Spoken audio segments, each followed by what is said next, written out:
Scorpio, welcome to your mid-July 2021 Anor Timeless. When you come across this video reading, holla at your boy for one-on-one reading. My rate is very affordable, only $2 a minute. All my info is on the website link below in the description box. Check out all the other financial links as well. All my social media, all my contact info is on the website. Leave a comment, leave a like, share this content, and subscribe. It really helps the channel if you appreciate this free content. Love you lots. Thank you for your viewership, Scorpio. Let's see if we have any planets in Scorpio at the current moment. I do not see this currently as far as a planet alignment. Astrologically as well, Scorpio rules the house, I believe the 8th house in the kind of generic natal chart astrologically, which is in regards to merging, sex, intimacy, shared finances, inheritance, taxes, loans, assets, properties, joint ventures, goals, joint goals, mystery, partners, resources. So naturally, these are the attributes that you as a Scorpio, Scorpio's rule on the body, on the astrology of the body, it rules the sexual organs. So there's that. So the sex involved here is one of the categories of the 8th house in astrology. So these are some of the tendencies that you're bringing as a Scorpio. If you don't know, feel free to apply this to your, the 8th house, to yourself generally, or specifically to your 8th house. Also check out what planets are in your 8th house currently on your natal chart. That might illuminate some info for you and insight. Scorpio, from what I know, is always trying to get to the heart and the truth of the matter. Always trying to turn over stones. Generationally, I think the millennials have their Pluto in Scorpio, so hence all the conspiracy theorists and kind of really trying to get to the bottom of reality, so to speak, which inevitably leads to spirituality. So it's a beautiful full circle that the darkness is realized to be the blank canvas in which to infuse the light of higher virtues and values. The darkness not being negative, but essentially just being that kind of space to co-create with the universe and other entities, which are essentially the one, the self, the absolute. So way to throw that all out there on you, Scorpio. The Lovers in the upright is coming out for you first and foremost. This is Gemini ruling planet Mercury. This is 3rd house. The mind, thinking, communication, siblings, social activities, interests, neighbors, early education. So keep that in mind with the Lovers card here. As above, so below is the modus operandi. I believe I'm pronouncing that right. Let's see, planet Mercury is in Cancerian, so your communication might take on aspects of, in regards to emotions, femininity, the home life, emotional security. Mercury in Cancer until the 27th of July 2021, this year, this month. So you might be communicating in regards to the home front. What else do we have here? Ruling astrological signs, Gemini and Virgo. We got the moon in Virgo until the 15th. Depending on when you see this, feel free to apply that. So your emotional expression as well could have to do with your daily routines, your work habits, your fitness, analytical systems, usefulness, pets, service, organization. Okay, so your emotional expression might be, your emotional energy and power might be invested in that sector. So let's see, do we have anything in regards to Gemini? Any planets in Gemini? Any more planets in Virgo? Not that I see here. Okay, so now to get down to the tarot aspect of this.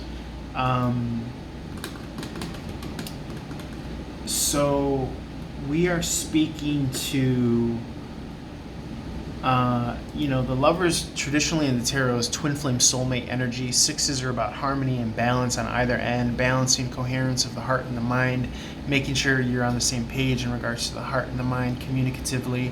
Twin flame soulmate energy, a high-ranking soulmate, dynamic or relationship. This is one of the archangels here bestowing the blessing, guidance, and protection over these two souls that are meant to be together, Scorpio, for a higher, greater good, ideally, affecting yourselves in the relationship and those around you. The High Priestess in the reverse speaks to not being in your objective observer role. We talked a little bit about absolute truth and how everything is one and connected, and this is supposed to be a dynamic, playful, fun expression, this journey of life and reality. But the High Priestess in reverse is not able to remove self from thought, from concept of self, and thus the correlating emotions that are triggered. So this is essentially needing harmony, balance by way of spirituality, esotericism, esotericism, if that's a word, and meditation. The Buddhist kind of Zen removal of knowing that you're not the concept of self that was bestowed upon you at birth. You're not your name, you're not the word I. Universally we all use this thing called language. You are that which is before language. So getting down to the actual reality of being, the essence of being, which we share in all matter. Anything hard that you have, anything concrete, this is a form of awareness, a form of consciousness, and it's pure being. But you just happen to have self-awareness. So getting back to pure being, not knowing that you're not your conditioning, I think would be best put here. This is the value and the benefit of the High Priestess power in the upright position. You're not your negative conditioning. You're not your negative thought bubbles and emotional reactionary triggered energies that are attached to those thought bubbles. So you can let those fly like clouds in the sky. You can let those pass like waves in an ocean. Again, that Buddhist Zen detached. Not saying that you're going to be like this kind of like antisocial detached person, but you're going to realize that you're not all your thoughts, you're not all your feelings, you're not any of them. In fact, you're the one that chooses to feed and fuel and give them energy. Likewise with other people and the energies that they carry, good or bad. Seven of Wands in the upright, this is feeling like you need to stand your ground. King of the Hill energy, stick to your guns, fight for what you believe in. Ace of Wands in the reverse, again, mid-July and or when you come across this, 2021. Not the best time to start something new. Aces are about beginnings in the reverse. This is asking you to go inside, internally.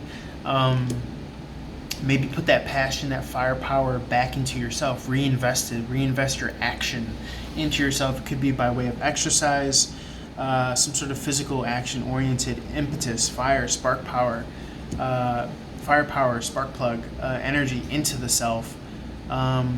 Maybe even as opposed to fighting others. This Seven of Wands in the upright is offset by the Ace in the reverse. That leaves to the Six of Wands in the upright. That leaves us with, which is a victory, a public acknowledged victory. But I get the sense that it's going to come by way of investment in the self, as opposed to,